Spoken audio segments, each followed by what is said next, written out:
Tendre Père, Père céleste, Dieu des cieux, Dieu des armées, Dieu de toute éternité, Dieu de toute grâce, nous venons, Seigneur, ô Dieu, te dire merci.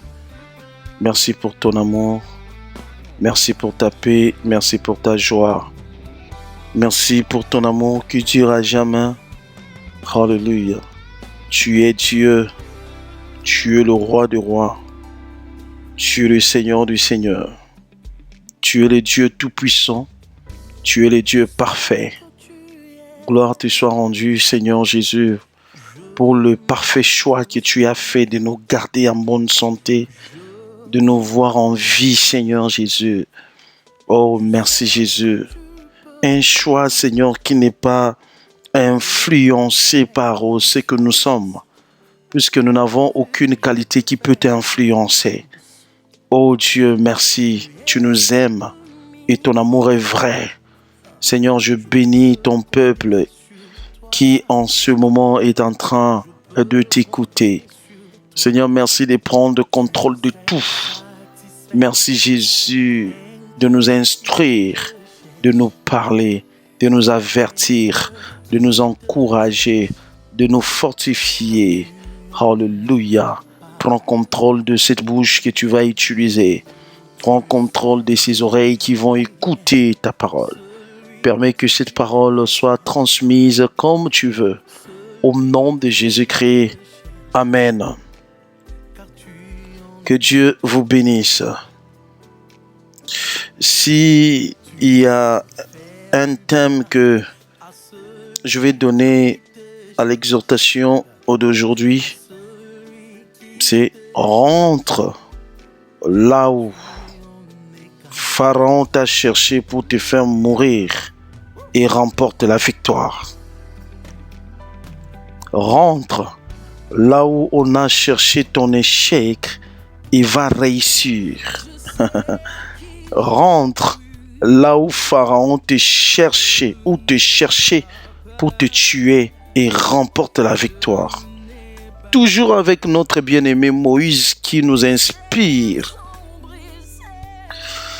Alléluia. Et cette fois-ci, ça sera au chapitre 3 et d'Exode, du livre d'Exode. Exode chapitre 3. Hier, je vous ai dit que Moïse avait tué les Égyptiens et puis Pharaon cherchait à les faire mourir. Et Moïse est parti, s'est caché, il a pris la fuite, il est parti dans le pays des Mendiants.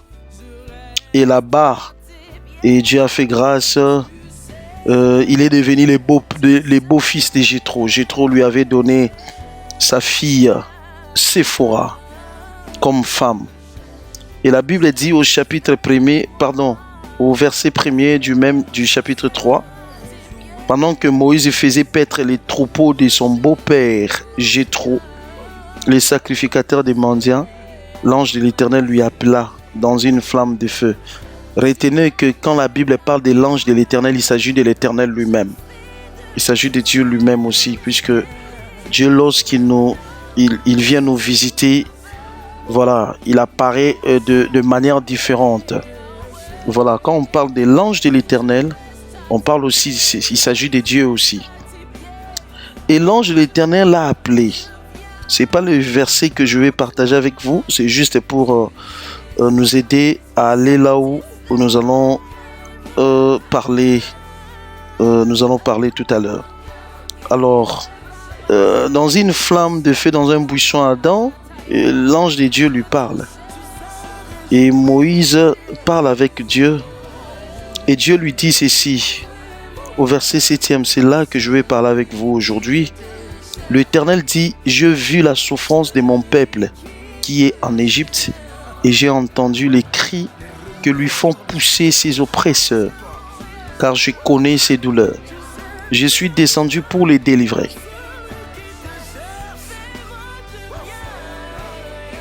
De la main des Égyptiens et pour le faire monter de ce pays est dans un bon et vaste pays, dans un pays où coule le lait et le miel, dans le lieu qu'habitent les Cananéens, les Essiens les Amoréens, les Phérésiens, les Éviens et les Jébusiens.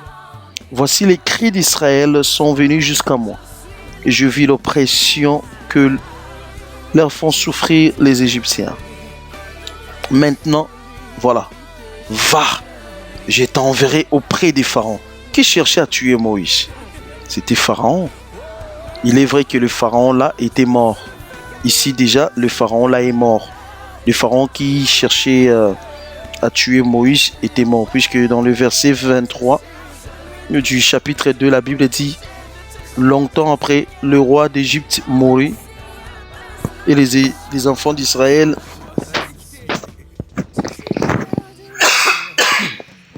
excusez-moi. Voilà. Ici, on voit que le Pharaon qui voulait tuer Moïse était déjà mort.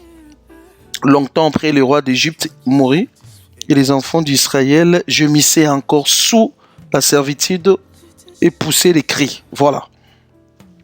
Alors ici, Dieu lui envoie vers Pharaon. Ça, c'était un autre Pharaon, puisque tous les rois de l'Égypte, on les appelait des pharaons. Alors, va, je t'enverrai vers l'Égypte, vers Pharaon. Et pour faire sortir d'Égypte les enfants d'Israël. Amen.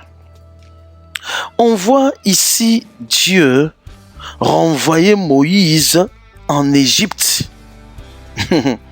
Dieu demandait à Moïse de rentrer en Égypte, tandis que Dieu sait que c'était en Égypte que Moïse voulait perdre sa vie. Pharaon le cherchait. Il est sorti de l'Égypte en fuyant la mort, en fuyant Pharaon. Mais après un temps, Dieu lui apparaît et lui demande de rentrer en Égypte. Laisse-moi te dire que si toi tu as oublié l'affaire ou si tes ennemis ont oublié l'affaire, Dieu n'oublie jamais l'affaire. Si l'échec est en train de loger dans les camps du peuple de Dieu, Dieu n'oublie jamais l'affaire. Oh. Si Pharaon avait oublié qu'il cherchait à tuer Moïse, Dieu n'a pas oublié. Si les Égyptiens ont oublié ce qu'ils ont fait à Moïse, Dieu n'avait pas oublié. Dieu lui dit: tu vas rentrer là-bas. Bien-aimé, celui qui fuit les sorciers, c'est toi. Mais selon Dieu, tu dois affronter les sorciers et ils ne te feront rien. Celui qui a peur des sorciers, c'est toi, mes frères et sœurs. Celui qui a peur des sorciers, normalement, c'est toi.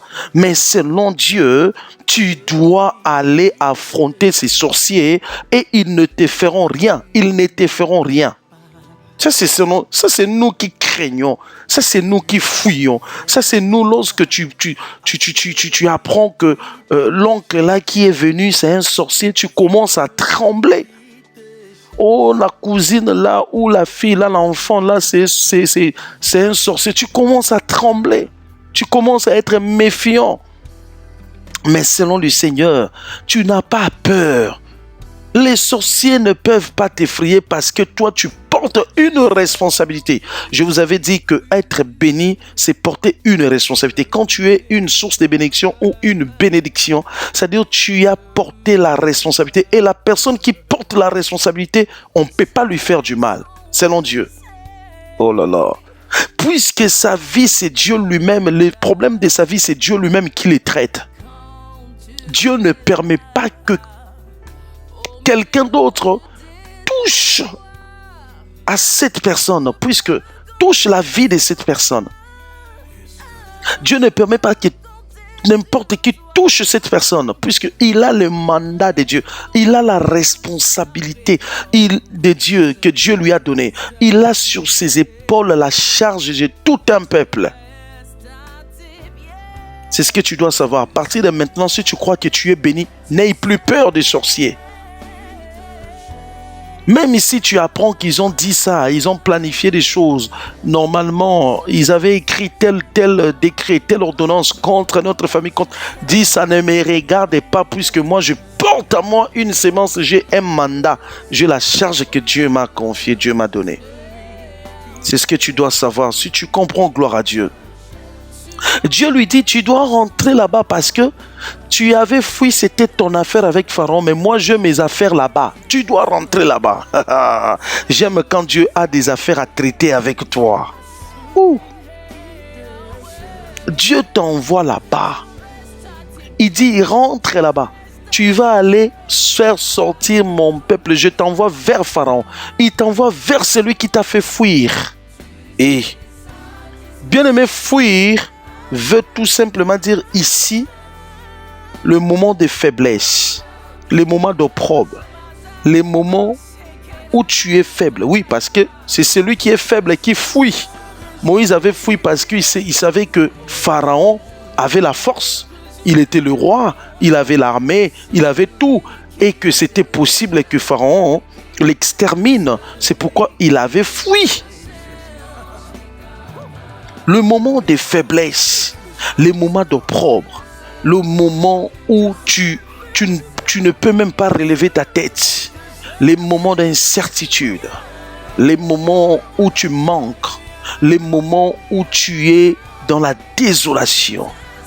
Et Dieu te dit après ces moments, rentre, car pendant que tu étais dans la désolation, dans la faiblesse, tu n'avais rien. Celui-là prétendait te dominer. Alors tu dois maintenant rentrer là-bas pour lui dominer. Je t'enverrai chez Pharaon pour faire sortir les enfants d'Israël. Ça veut dire que je te donne les dessus. Je te donne le pouvoir d'être le dessus de Pharaon, d'être au-dessus de Pharaon, de dominer sur Pharaon.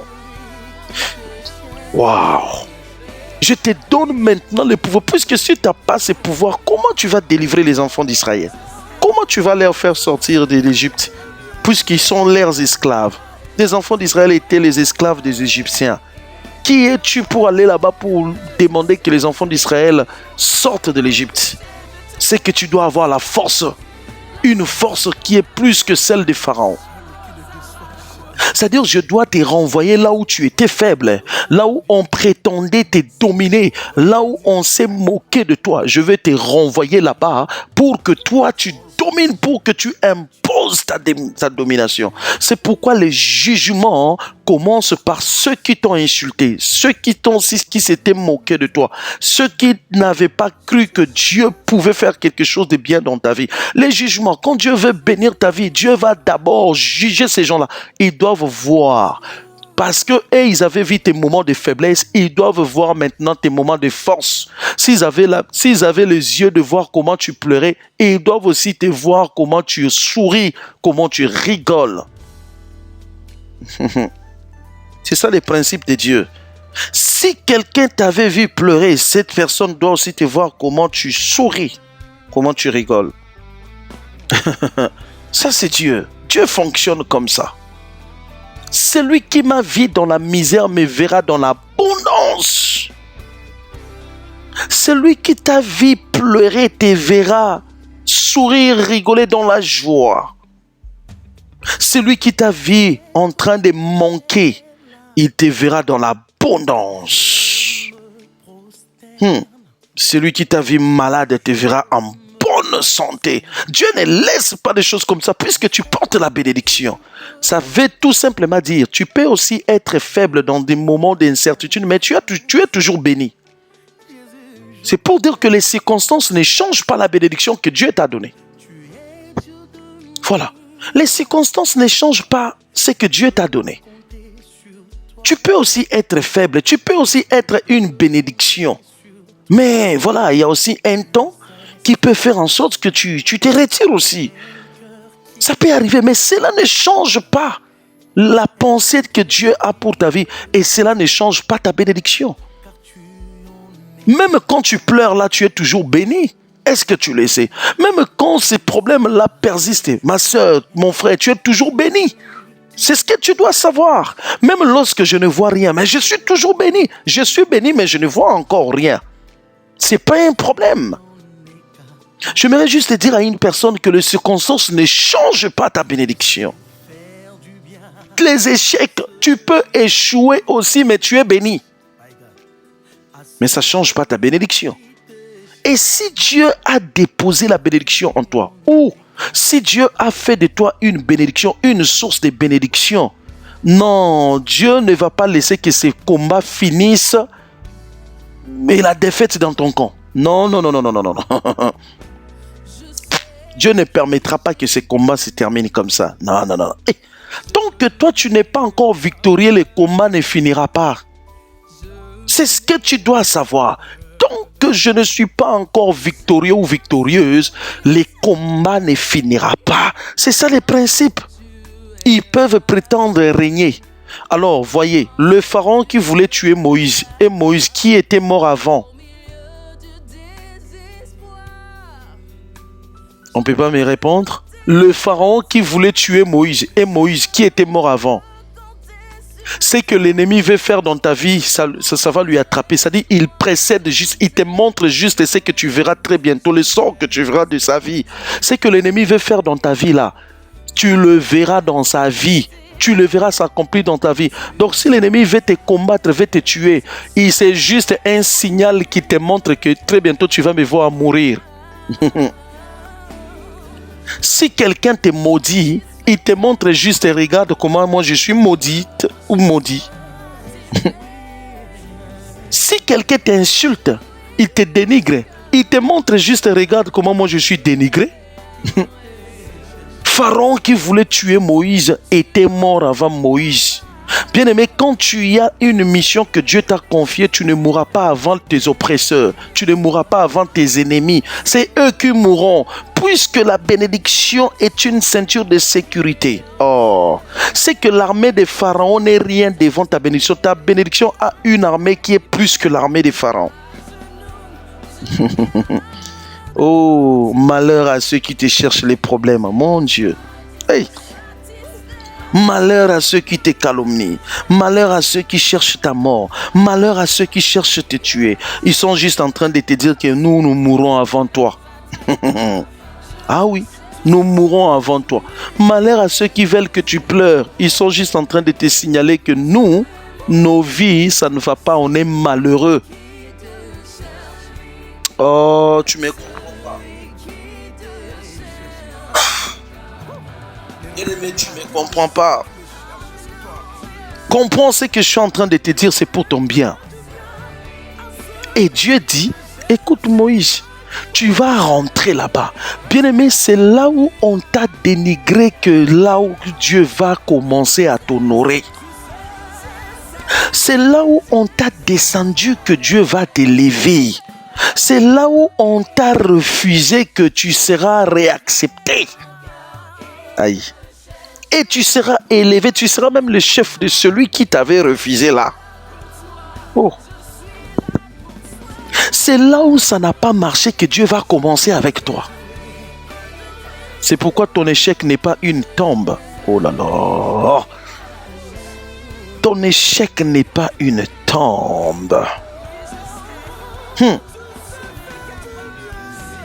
Dieu dit à Moïse, tu vas aller là-bas. Mais Dieu, tu sais que là-bas on me cherche. Tu sais que là-bas, ça c'est toi qui penses être faible. Tu sais quoi? Des fois tu penses que tu es faible sans savoir que tu es fort, même plus que celui que tu crains.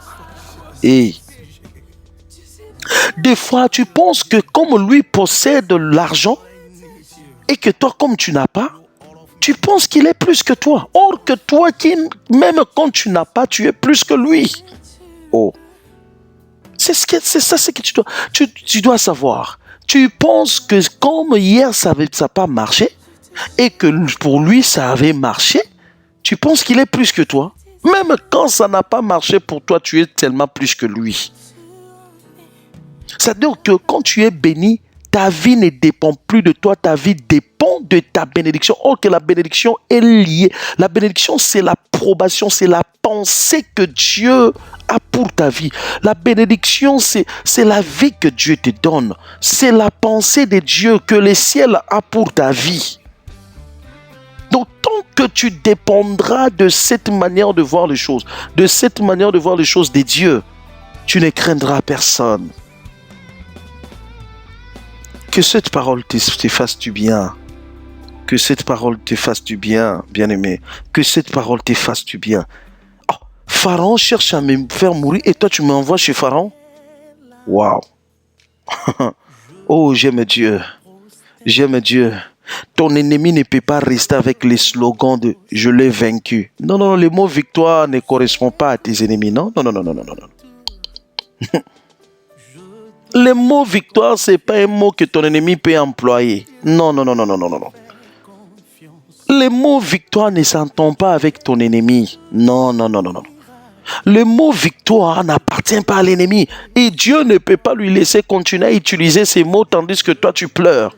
Non, c'est pourquoi Dieu lui dit, tu vas rentrer chez Pharaon. Même si ce n'était pas le même Pharaon, mais tant qu'il porte le même nom, le même titre, comme il est le roi, il est toujours Pharaon. Tant que c'est celui qui fait souffrir les enfants d'Israël, il est toujours Pharaon. Et je crois qu'il avait même appris l'histoire de Moïse. Il y a un certain Égyptien qui voulait un nani. Bien-aimé, Dieu ne te laissera pas dans la défaite. Crois-moi. Crois-moi. Que Dieu ne t'abandonnera pas. Dieu ne te laissera pas dans la défaite. Tu ne finiras pas ta vie dans la défaite. Je t'ai dit, si un enfant de Dieu meurt dans l'échec, c'est que c'était un problème du péché. Il avait des comptes à rendre avec Dieu. Il avait des choses à ranger dans sa vie. Mais tant que tu es dépendant de Dieu, bien-aimé, tu vas rentrer chez Pharaon. Tu vas aller traiter. Oh my God. Moïse, comprenez que Moïse, avant de s'enfuir, il avait juste appris que Pharaon est au courant. Et Moïse, tel que tu es là, Pharaon cherche à te faire mourir. Mais maintenant, quand tu vas rentrer, remporter la victoire sur Pharaon, tu vas le regarder en face. Oh là là. Personne ne me comprend. Quand Moïse a pris la fuite, il n'avait pas vu Pharaon. Il avait juste appris que Pharaon a ordonné, vu tout ce qui s'est passé, Pharaon a dit que tu mérites la mort, il va te faire... Juste l'information, ça l'a fait mourir. C'est pourquoi des fois, les choses qui te font pleurer, certaines informations, ce ne sont même pas des informations que tu as, des choses que tu as vécues toi-même, des informations que tu apprends de gauche à droite. C'est pourquoi j'insiste à faire attention quand tu apprends aux informations que tu apprends, que tu entends dans tes oreilles. Et maintenant, Dieu lui dit, bon, comme tu vas aller remporter la victoire sur Pharaon, tu vas aller voir Pharaon face à face. Ah, celui qui te faisait peur hier, toi tu vas le faire peur aujourd'hui ou demain. Oh, j'aime trop cette parole. Celui qui me faisait peur hier, moi aujourd'hui je vais lui faire peur et demain je lui ferai peur. C'est ça Dieu. C'est ça Dieu. Le problème est que quand lui te faisait peur, toi tu n'étais pas mort. Mais quand toi tu vas lui faire peur, c'est lui qui va mourir. Mon Dieu. Quand lui te faisait peur, tu as fui, mais tu n'es pas mort. Mais quand toi vraiment tu vas lui faire peur, c'est lui qui va mourir. Oh, les matchs vont changer. Dieu va changer les matchs. Dieu va changer les matchs. Dieu va changer les matchs. Et je prie maintenant que Dieu change ces matchs au nom de Jésus. Je prie maintenant au nom de Jésus que Dieu change ces matchs. Que Dieu change cette situation. Que ça ne se termine pas comme ça. Que l'affaire ne se termine pas comme ça. Tu es vainqueur au nom de Jésus. Tu es victorieuse au nom de Jésus. Tu es victorieux au nom de Jésus. Ta vie est bénie. Là où on t'avait pas cru, Dieu va leur imposer la foi. Ils vont avoir foi en toi. Ils vont te voir honoré. Ils vont te voir glorifié et ils sauront que tu as un Dieu véritable. Je prie maintenant, celui qui prétendait être supérieur à toi, comprenne que c'est toi qui es supérieur à lui. Celui qui prétendait te dominer, voyez comment tu vas dominer sa vie. Oh mon Dieu, au nom de Jésus, là où on t'avait lapidé, c'est là où on va t'acclamer. Au nom de Jésus, je le déclare. Là où on avait refusé ton dossier, c'est là où on va signer le décret. C'est là où on va t'honorer. C'est là où on va t'accepter. C'est là où on va t'élever. C'est là où on va te donner même un poste qui est plus que le poste que tu espérais. Là où on ne t'avait pas ouvert la porte, c'est là où tu vas t'asseoir. C'est là où tu vas entrer. Tu vas dominer. Tu vas dominer au nom de Jésus. Là où on t'avait refusé, c'est là où on va t'accepter. Là où ça n'allait pas bien, c'est là où ça va aller. Au nom puissant de Jésus, alors élève ta voix, commence à prier par rapport à cette exhortation. Prie au nom de Jésus. Prie au nom de Jésus.